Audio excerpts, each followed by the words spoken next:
Un cordial saludo a todos los oyentes de Radio María. Un día más, con la gracia del Señor, proseguimos el comentario del Catecismo de nuestra Madre la Iglesia. Estamos en el punto 2056. Es un apartado el que comenzamos hoy que explica el decálogo en la Sagrada Escritura.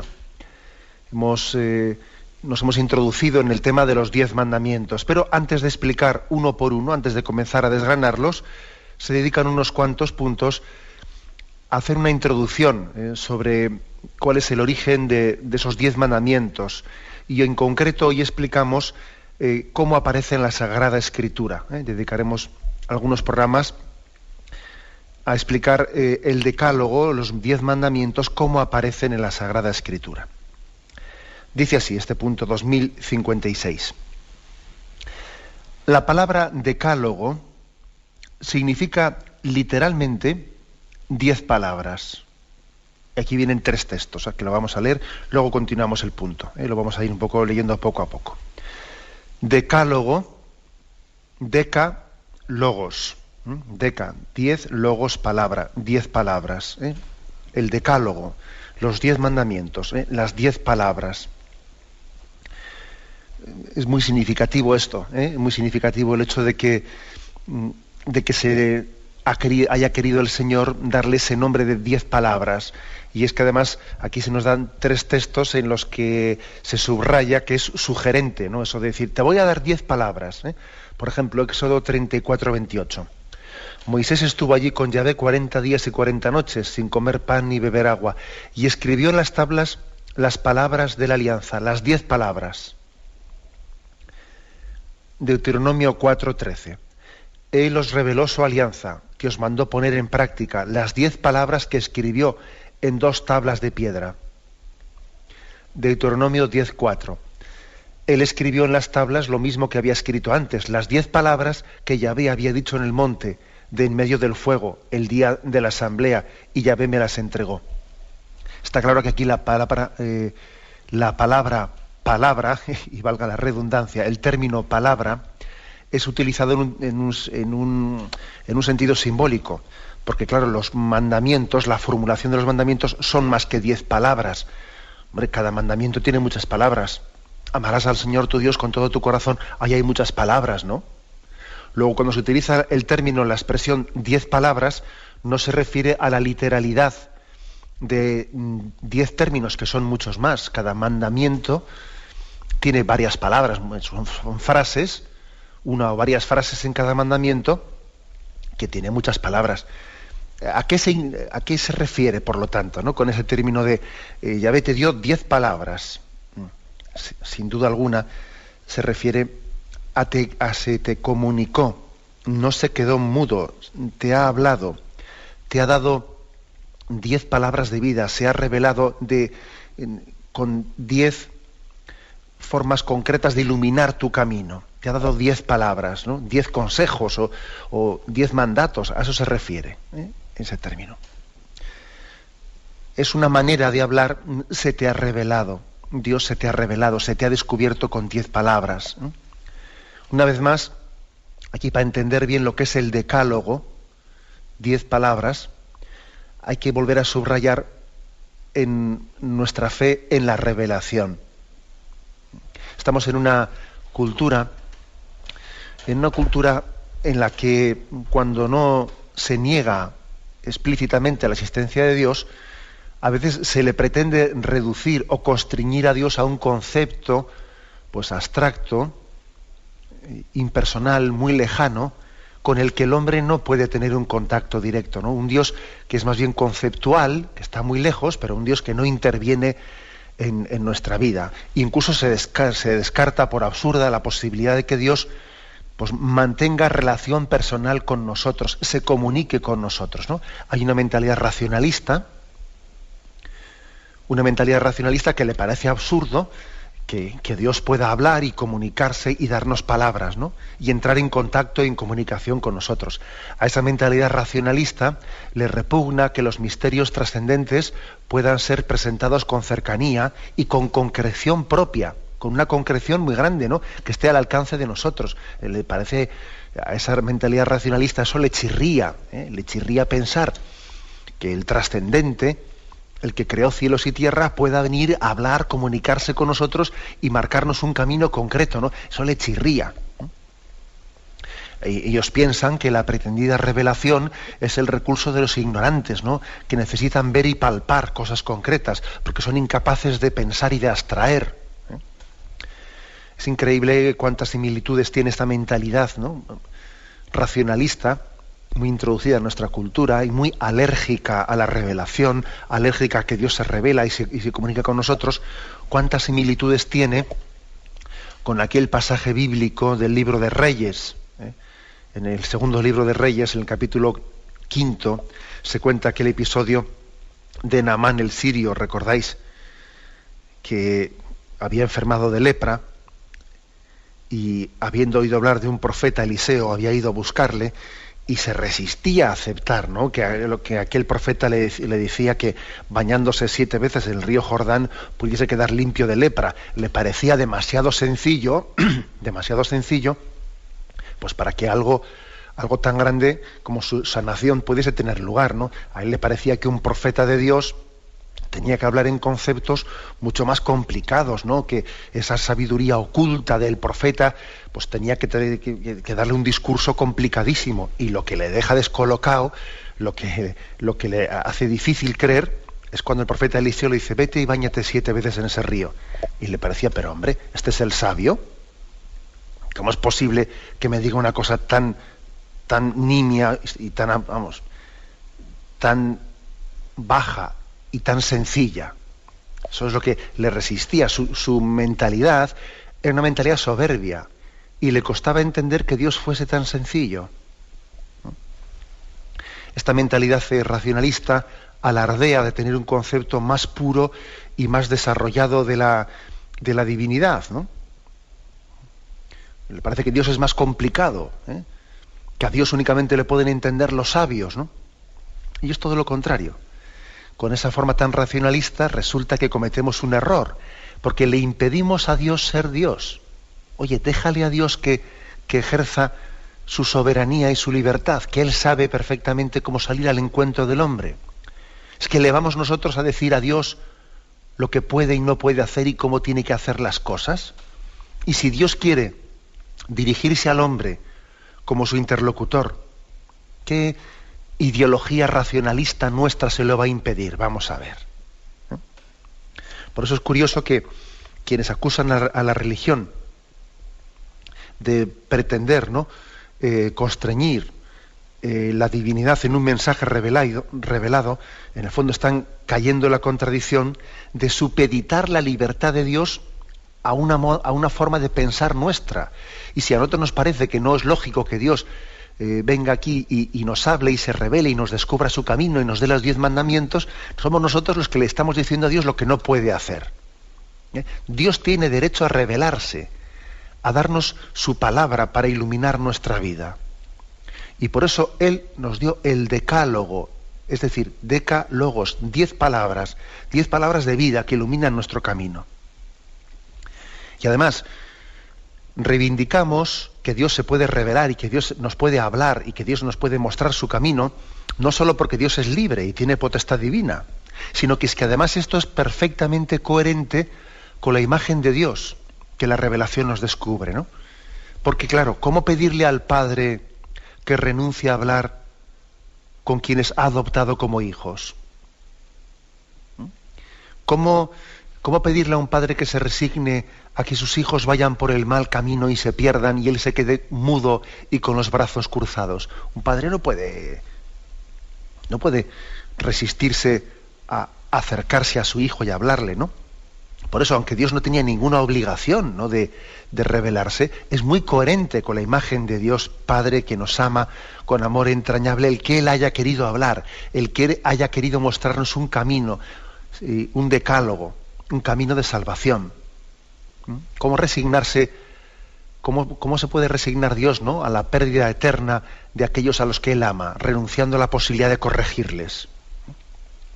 Es decir, que si es cierto, ¿no?, que la revelación tiene que ser entendida como un acto libre de Dios, al que Él no está obligado, hay que señalar que se trata de una decisión por parte de Dios de haberse revelado en plena consonancia con lo más íntimo del ser de Dios. ¿Por qué? Porque el amor es comunicativo y Dios es amor. Y Dios, por lo tanto, decidió libremente comunicarse con nosotros y mostrarnos el camino de vida. Y esa resistencia pues de nuestra cultura actual hacia la revelación no es otra cosa que la resistencia del amor del hombre al amor de Dios. En el fondo es no dejarse querer, no dejarse amar por Dios. Es la desconfianza hacia el Dios pues, que nos habla y nos muestra un camino. Es el rechazo porque tiene una sospecha de Dios, la sospecha de que Dios nos viene a robar la autonomía del hombre o a impedirnos ser felices. En el fondo es no fiarse de que Dios quiere tu bien. Y te pones a la defensiva y dices, no, es imposible que Dios esté hablando. Claro que está hablando. Lo que pasa es que tú no te fías de Él. Frente a todo esto, ¿no? La decisión libre de Dios de revelarse es la consecuencia última del amor de Dios, que se traduce en una pasión por el hombre. Dios nos quiere con pasión, hasta llegar a implicarse en su propia historia, hasta llegar a escribir pues, su camino de vida en esas tablas de piedra, ¿no? que le entregó a Moisés. La revelación no es otra cosa que Dios mismo a la búsqueda del hombre, saliendo a su encuentro. Es una manera de subrayar que Él toma la iniciativa. Aquello que decía Juan 15, versículo 16. No sois vosotros quienes me habéis elegido a mí, soy yo quien os he elegido a vosotros. O sea que, por lo tanto, cuando aquí subraya el catecismo de entrada, ¿no? Que Dios nos da 10 palabras. Dios nos ha dado una palabra. Se está refiriendo a que nos ha dado un sentido. Dios ha revelado el sentido de la existencia. Mira, te doy una palabra de sentido, una palabra que en medio del caos, en medio de la no comprensión, te doy una palabra para que sepas guiarte en la vida. Y además, fíjate, es una palabra encima concreta, porque en ella te marca pues, lo que está prohibido, lo que está mandado para llegar a descubrir la voluntad de Dios. No matarás, no robarás, honrarás a tu padre y a tu madre. Es decir, no es una palabra abstracta. Porque nosotros igual, pues bueno, que hable Dios. Bien, pero que me proponga algún valor, ¿no? Luego ya lo concretaré yo. También esto es muy típico de nuestra cultura. Mira, si tengo que aceptar la revelación, venga, voy a ser generoso, la voy a aceptar la revelación. Pero bueno, sin que me la concreten demasiado, ¿no? O sea, que me digan más o menos, ¿no? Los valores fundamentales, ¿no? Y entonces yo ya iré concretando conforme a mi entender y a mi sensibilidad, ya concretaré yo ese camino que Dios me revela. Pues no. O sea, Dios nos ama y nos revela, no únicamente nos descubre, no únicamente un sentido último, sino también un camino concreto. Un camino concreto, que también es una tentación del hombre, ¿no? Bueno, bien, estar abierto, ¿no? a un cierto espiritualismo, típico de nuestro tiempo también, típico de nuestro tiempo. Pues el hombre sí, que bueno, está abierto a un cierto espiritualismo, en el que más o menos le gusta pues una especie de relación con Dios así de relajación, ¿sabéis? ¿No? De hacer un poquito ahí de técnicas de relajación y de abrirse al espíritu, etcétera, etcétera, pero sin que me concreten los 10 mandamientos, ¿sabes? Que eso ya es atarme muy corto. También es típico de nuestra mentalidad eso, ¿no? Sí, estar abierto a la revelación en un sentido muy etéreo y difuso, abierto a los valores espirituales, ¿no? Pero vamos, que ya no me ponga los 10 mandamientos y que luego no me vengan con los 7 sacramentos y que no, o sea, eso en el fondo es un estar abierto que es no estar abierto. Si estoy abierto a Dios, pero que no me hable demasiado claro, que no me concrete demasiado lo que Dios quiere de mí. Es curioso eso, ¿no? O sea, es un hombre que se abre, pero no se abre. Te quiero mucho, pero vamos, no me concretes demasiado ese amor por donde tiene que manifestarse, ¿no? Bueno, pues frente a esta oposición a la revelación, O frente a esa tendencia, sí, estoy abierto a la revelación, pero que no me concreten demasiado las cosas, ¿no? Que eso es atarme demasiado corto, eso es comprometerme a demasiado. Frente a esa tendencia a no estar abierto al amor de Dios y a pretender ser yo a Dios, ser yo el que le diga a Dios lo que tiene que hacer y lo que no tiene que hacer, ¿no? Frente a eso, pues no, Señor, nosotros creemos verdaderamente en que Dios se revela, y se revela además con su soberanía divina, y motivado por el amor que tiene pasión por el hombre, y mostrándole no solo los grandes principios, sino también los caminos concretos. Porque si os fijáis, en el Decálogo, en los 10 mandamientos, se conjuga digamos, los grandes principios y también los caminos concretos. Amarás al Señor tu Dios con todo tu corazón. Bien, gran principio. Pero luego también se dice, no mentirás, no cometerás adulterio, etcétera. Curioso, ¿no? Grandes principios y concreciones muy concretas, ¿eh? Así es la revelación de Dios, ¿no? Y no tenemos que tener ningún miedo ante ella. Ningún miedo. Ningún miedo que nos concrete en el camino. Porque esa concreción, como vamos a ver ahora, es una concreción de liberación. No se me está coartando mi libertad. Todo lo contrario, se me está permitiendo. La primera frase en la que hemos centrado la explicación anterior decía: la palabra decálogo significa 10 palabras, y continúa: estas 10 palabras Dios las reveló a su pueblo en la montaña santa, las escribió con su dedo, a diferencia de los otros preceptos escritos por Moisés, constituyen palabras de Dios en sentido eminente. Bien, estas 10 palabras, estos 10 mandamientos, se subraya aquí en el Catecismo que han sido revelados de una forma muy especial por Yahvé. Y aquí se nos pone 3 textos. El de Éxodo 31, 18. Después de hablar con Moisés en el monte Sinaí, le dio las 2 tablas del testimonio, tablas de piedra, escritas por el dedo de Dios. Deuteronomio 5, 22. Estas palabras dijo Yahvé a toda vuestra asamblea en la montaña de en medio del fuego, la nube y la densa niebla, con voz potente, y nada más añadió. Luego las escribió en 2 tablas de piedra y me las entregó a mí. Bueno, es decir, hay un subrayado de que, a diferencia de otras leyes que fue Moisés quien las escribió, también lo tenemos por ejemplo en Deuteronomio 31, 9 y 24, Moisés puso ciertas leyes por escrito y se las dio a los sacerdotes, y es Moisés quien las escribe y se las entrega a los sacerdotes. Sin embargo, por contraste, el Decálogo no está escrito por Moisés, sino que está escrito por Dios, que se lo entrega a Moisés. Es, por lo tanto, como una revelación más eminente, más eminente. Evidentemente, entendedme bien, cuando el texto bíblico utiliza expresiones como me dio 2 tablas y escritas por el dedo de Dios, Dios escribió con su dedo. Bueno, pues hay que entender eso pues también en un sentido de género literario, ¿eh? Dios no tiene dedo, ¿eh? Dios Padre no tiene... ¿Me explico? O sea, también hay que entender en un contexto de género literario esa expresión de que con el dedo de Dios escribió la tabla. Se está refiriendo con esa imagen, Dios no tiene dedos, se está refiriendo a que Dios mismo quiso Él revelar, Él directamente, esos mandamientos a Moisés. Que no fueron formulados por Él, que fueron formulados por Yahvé mismo, y se los entregó de esa forma a Moisés. A diferencia de otras leyes, no las del Decálogo, que, como dice aquí otros textos que aquí el Catecismo cita, pues es Moisés quien las escribe y las entrega. Bueno, con esto se está subrayando que también dentro de la revelación hay también sus grados, y este es el grado más eminente de la revelación en el Antiguo Testamento. Es decir, es Yahvé mismo quien habla y entrega su palabra al hombre.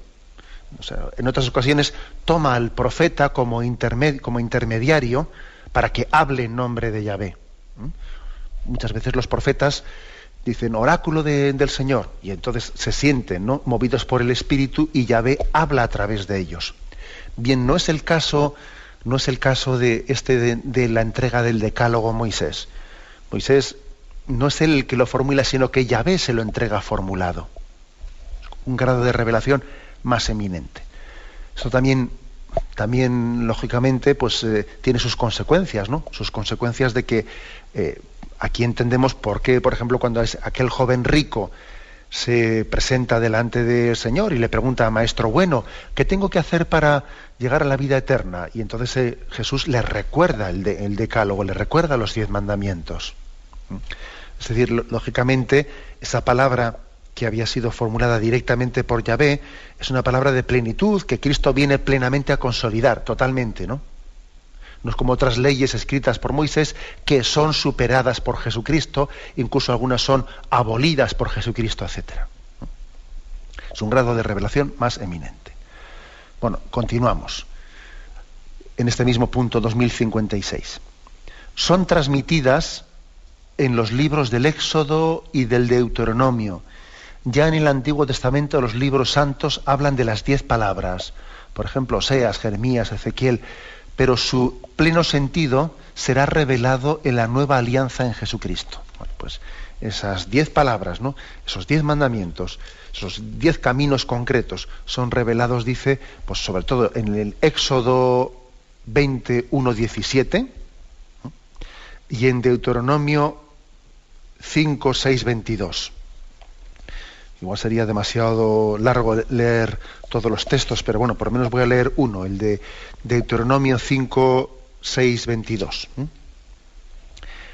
Yo soy Yahvé tu Dios, que te he sacado del país de Egipto, de la casa de servidumbre. No habrá para ti otros dioses delante de mí. No te harás escultura ni imagen alguna, ni de lo que hay arriba en los cielos, ni de lo que hay aquí abajo en la tierra, ni de lo que hay en las aguas debajo de la tierra. No te postrarás ante ellas ni les darás culto, porque yo, Yahvé tu Dios, soy un Dios celoso, que castigo la iniquidad de los padres en los hijos hasta la 3ª y 4ª generación de los que me odian. Y tengo misericordia por 1000 generaciones de los que me aman y guardan mis mandamientos. No tomarás en falso el nombre de Yahvé tu Dios, porque Yahvé no dejará sin castigo a quien toma su nombre en falso. Guardarás el día del sábado para santificarlo como te lo ha mandado Yahvé. 6 días trabajarás y harás todas tus tareas, pero el día 7º es el día del descanso para Yahvé tu Dios. No harás ningún trabajo, ni tú, ni tu hijo, ni tu hija, ni tu siervo, ni tu sierva, ni tu buey, ni tu asno, ni ninguna de las bestias, ni el forastero que vive en tus ciudades, de modo que puedas descansar como tú, tu siervo y tu sierva. Recuerda que fuiste esclavo en el país de Egipto, y que Yahvé tu Dios te sacó de allí con mano fuerte y tenso brazo. Por eso Yahvé tu Dios te ha mandado guardar el día del sábado.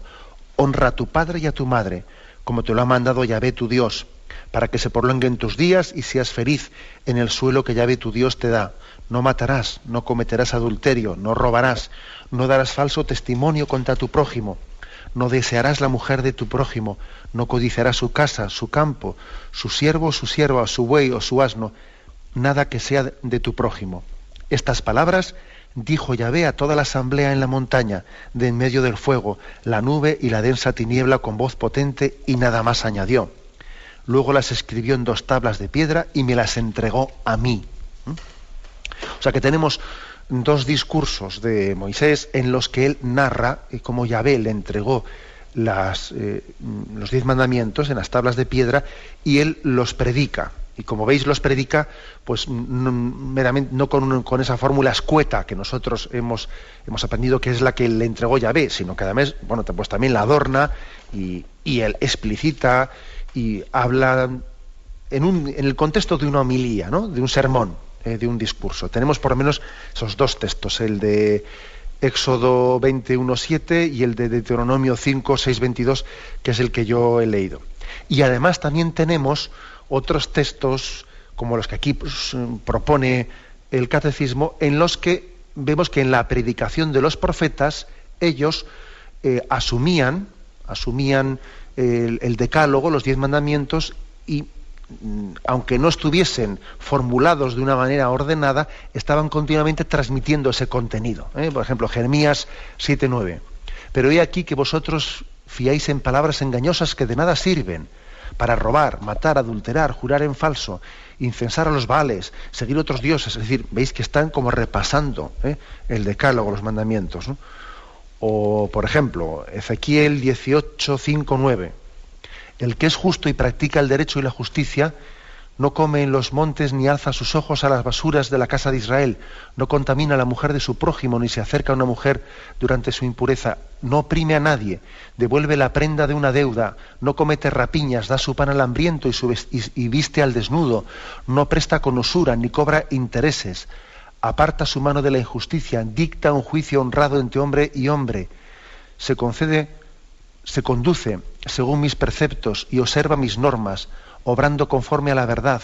Un hombre así es justo, vivirá. Es decir, vemos que los profetas en su predicación van incluyendo, van tomando como fuente el decálogo y lo van predicando de una y otra manera, ¿no? O sea, es decir, fue, por lo tanto, el decálogo la palabra eminente de revelación en el contexto de la alianza, que luego está impregnando pues toda la predicación de los profetas.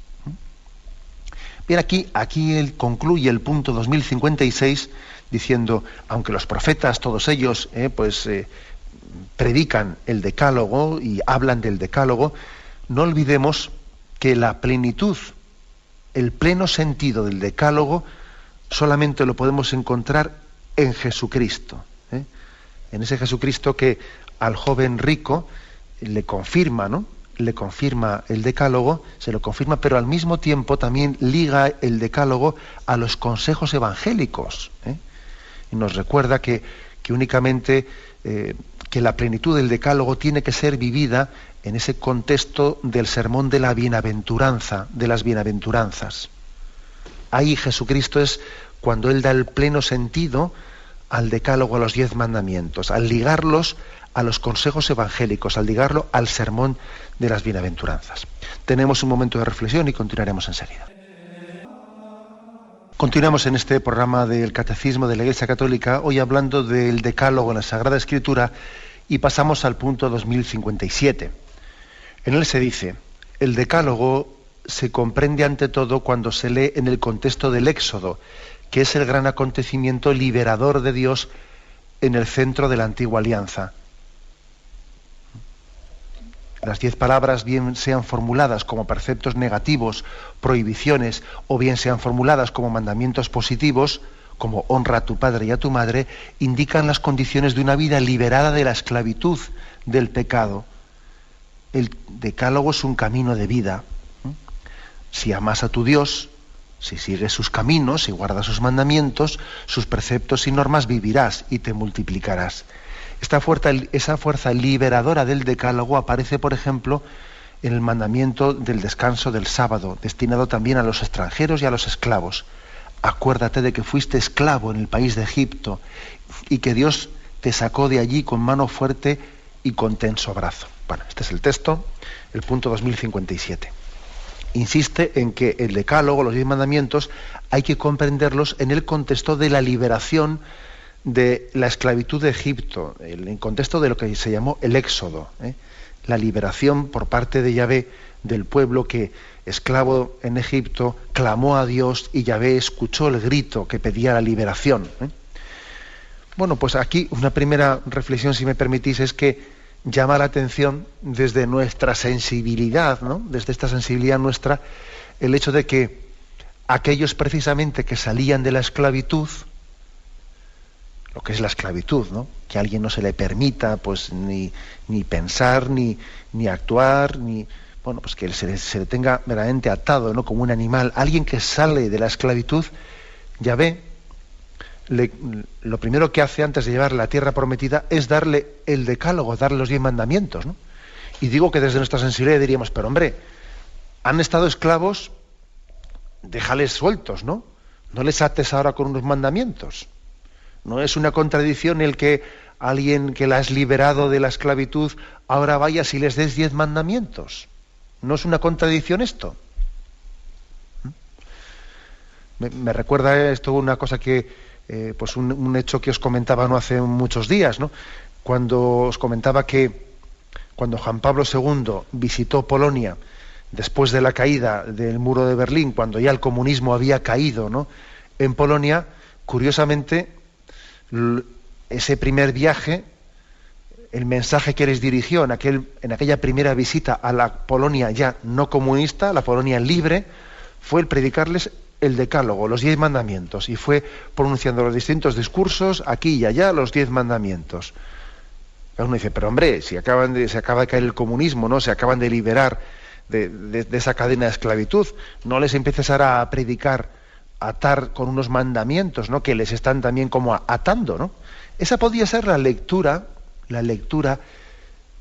que puede hacer quien no tiene fe y no comprende que los mandamientos son mandamientos de liberación. Esa podría ser la lectura que hiciese quien piensa que el mayor mal del hombre pues es el de la esclavitud física, y de pensar que el problema está en los egipcios, que son muy malos son los egipcios, ¿no? Y son los que nos esclavizan.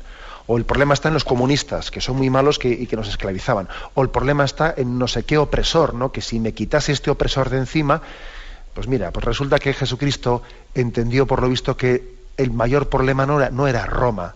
Mira, pues Roma también tenía esclavizada, ¿no? Pues a Judea. Y sin embargo Jesucristo vino a predicar la liberación y no expulsó a los romanos. Fíjate tú por dónde. Jesucristo predicó que el reino de Dios había llegado y allí había un pueblo judío que estaba subyugado, y no echó a los romanos a la calle. Con lo cual, quiere decir esto que Jesucristo vino a predicar una liberación más definitiva, más sustancial, más interior en el hombre. Y si Yahvé liberó de la esclavitud de Egipto a los israelitas, pues no es porque los malos fuesen los egipcios, ¿sabéis? Sino era para manifestar que había una llamada a una liberación más definitiva.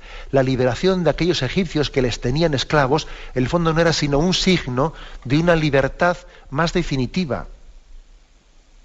Porque en el fondo quien tiene esclavizado al hombre no es un soldado egipcio, sino que es Satanás y sus ángeles, que quieren quitar al hombre su libertad interior. Nuestra lucha no es contra, como dice, ¿no?, San Pablo en la carta a los Efesios, ¿no?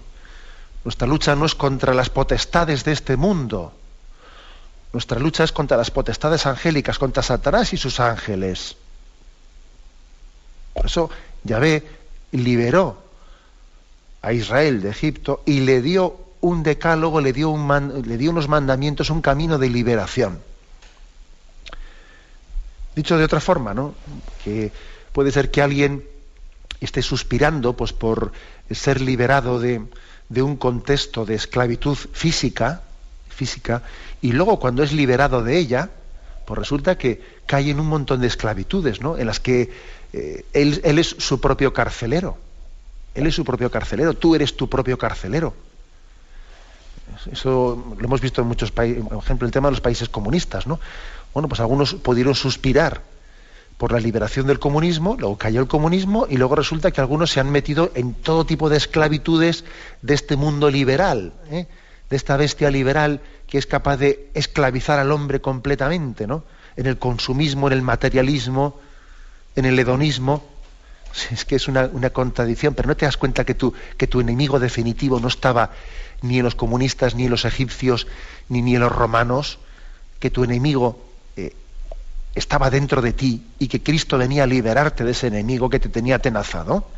¿Te das cuenta que estás apuntando equivocadamente a dónde está tu enemigo? Bueno, pues por eso precisamente, por eso hay que entender los 10 mandamientos en este contexto, como dice aquí el catecismo, hay que entenderlos en el contexto del éxodo, de la liberación. Son mandamientos de liberación. De liberación. Yahvé te transmite estos mandamientos para que tú vivas en la libertad de los hijos de Dios.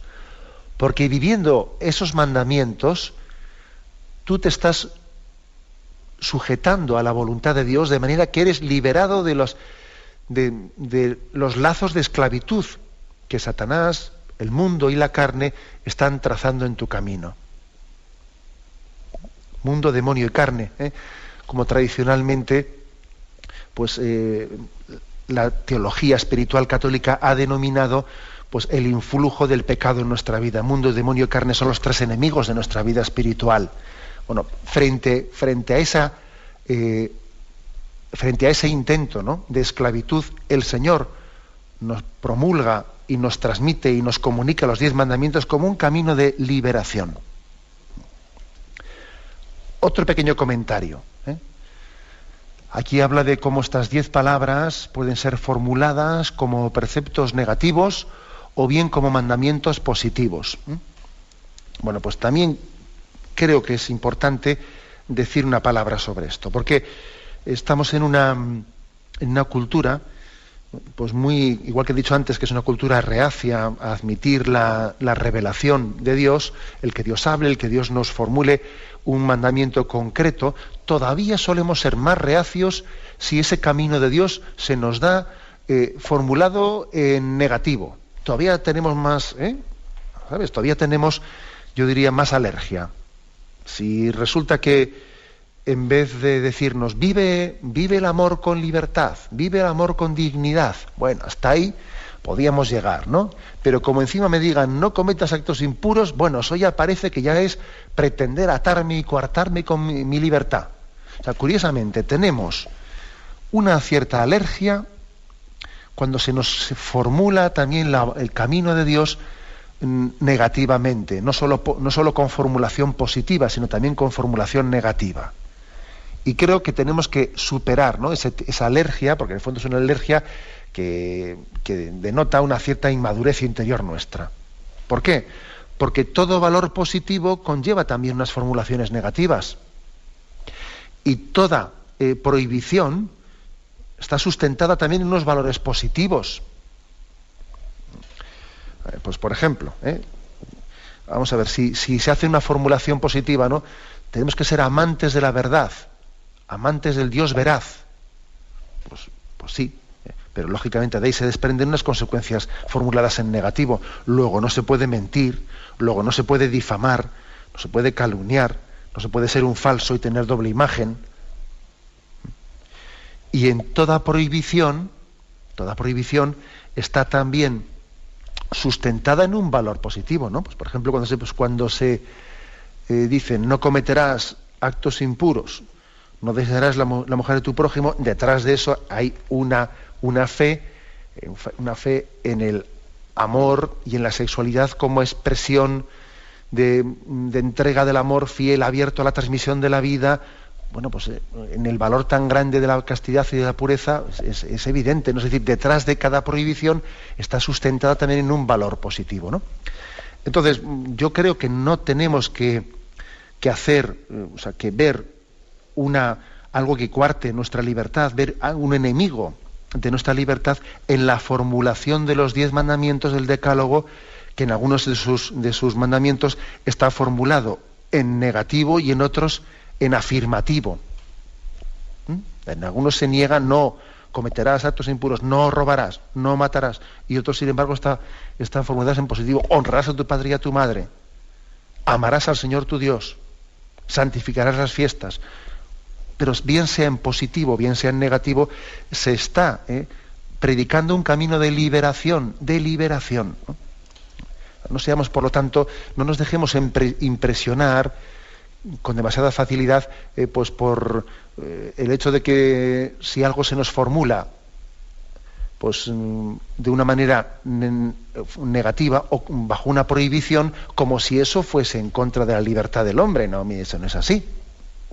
No es así. Tenemos que tener la capacidad de percibir también en los mandamientos que prohíben determinadas actitudes, un camino de liberación. Por eso concluye, ¿no?, este punto del Catecismo, el 2057, concluye diciendo que hay una fuerza liberadora en el Decálogo, liberadora que está al hombre llamándole a vivir en la libertad de los hijos de Dios. El hombre ha sido creado a imagen y semejanza de Dios y está llamado a vivir con esa libertad. Y Yahvé preserva la libertad del hombre, la preserva de esclavitudes. De esta forma, ¿no?, como Yahvé mi libertador, es como se nos invita, ¿no?, a acercarnos a este Decálogo, transmitido por Dios por misericordia, para liberarnos de la esclavitud de Egipto, de la esclavitud de mi pecado, ¿no? La liturgia de la noche pascual recurre, ¿no?, a ese recuerdo de la liberación de Egipto para hacer de ello, pues, un signo de la liberación definitiva, que es la liberación del pecado y de la muerte. La liberación de Egipto no era sino un signo de la liberación definitiva del hombre, del pecado y de la muerte, ¿no? Solo que, igual que Moisés fue quien condujo aquel pueblo en aquel camino de liberación, nosotros hemos sido conducidos por el nuevo Moisés, y ese nuevo Moisés es Jesucristo, quien nos da la plenitud de la ley del amor, que asume el decálogo, por supuesto. Luego, fijaros, esclavitud de Egipto, Moisés liberador, es a esclavitud del pecado y Cristo libertador. Cristo nos libera de nuestras esclavitudes por su gracia. La diferencia entre Moisés y Jesucristo es que Moisés dio el decálogo, pero él no dio la gracia. Y sin embargo Jesucristo no solo nos da la ley y la gracia para poder ser liberados de la esclavitud. Fuerza liberadora, pues, del decálogo, es lo que se nos quiere transmitir en este punto 2057. Lo dejamos aquí. Hemos explicado hoy estos dos puntos, el 2056 y 2057. Podéis llamar ahora para formular vuestras preguntas al teléfono 917-107-700, 917-107-700.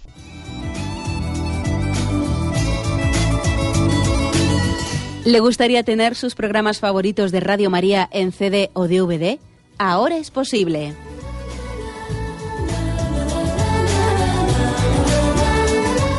Le sugerimos que primero se informe en qué formato de audio lo puede escuchar en su equipo, DVD o CD, teniendo en cuenta que no todos los lectores de CD pueden reproducir el formato digital MP3 en el que enviamos nuestros programas.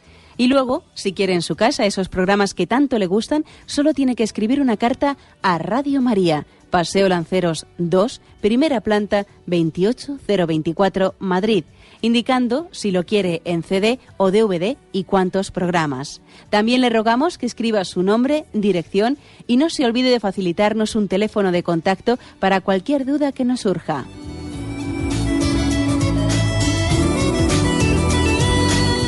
Radio María, más cerca de usted.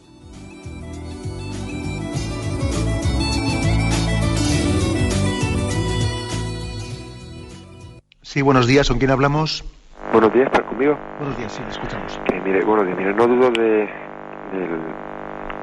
carácter beneficioso de los mandamientos, por supuesto, liberador. Lo que veo que en el primer mandamiento que haces, pues no harás imágenes de nada de lo que hay en la tierra y tal, pues veo que en la iglesia nuestra, pues a veces hay una distracción, ¿no? La gente se queda en las imágenes, ¿no? Y claro, como aquella cuando se dice allá en los primeros libros del Pentateuco, que no te corrigen las imágenes, ¿no? Entonces la gente se queda a veces en las imágenes y sigue llevando una vida totalmente incoherente, y creo que de hecho es un punto de discusión con otros hermanos cristianos también, que a veces me dan ejemplo de vida, y en fin, por ahí va un poco el tema, decir una palabrilla. De acuerdo. Gracias. Bueno, pues yo creo que en este tema que plantea el oyente puede haber, de hecho ha habido en la historia de la Iglesia, pues dos peligros de orden contrario, de orden contrario. Por una parte puede estar el que se haga una veneración, una adoración, ¿no?, a las imágenes mismas, lo cual evidentemente pues es contrario al espíritu bíblico, que nos dice que no podemos adorar más que a Yahvé mismo, no a las imágenes que hacemos de Dios. Si, por ejemplo, nosotros tenemos bien claro que las imágenes que hacemos de Jesucristo o del Espíritu Santo, las imágenes de la Santísima Trinidad, no son sino un signo de la presencia divina, y por lo tanto como signos deben de ser veneradas, no como otra cosa. Bien, por lo tanto, no hay que caer en supersticiones y no hay que tratar a los signos pues como si fuesen otra cosa. Nosotros pretendemos también distinguir las cosas, ¿no? Por ejemplo, no hacemos una genuflexión sino delante del sagrario, que es donde está la presencia real de Cristo. No hacemos una genuflexión delante de una imagen, porque queremos también distinguir lo que es un signo y lo que es una presencia real. Pero también existen errores por el lado contrario. De hecho, en la historia de la Iglesia han existido los errores de los iconoclastas, que en nombre de ese purismo, de que no se puede hacer imágenes de Yahvé, han quemado e incluso llegaron a prohibir y a quemar al pueblo de Dios el poder tener ningún tipo de representación, imagen religiosa, ¿no? Y también la Iglesia ha condenado el extremo contrario de los iconoclastas. ¿Por qué? Porque también la Iglesia es madre, es pedagoga y sabe que el hombre de carne y hueso también necesita signos, ¿no? Y igual que nosotros, pues no confundimos pues el hecho de que yo tenga en mi cartera, ¿no?, pues una foto de mi padre, de mi madre, o de mi novia, o de mi esposa, lo que fuere, ¿no? Y yo no confundo a mi novia, o a mi esposa, o a mi padre, o a mi hijo, o a mi hija recién nacida, no la confundo con la foto que tengo en mi cartera.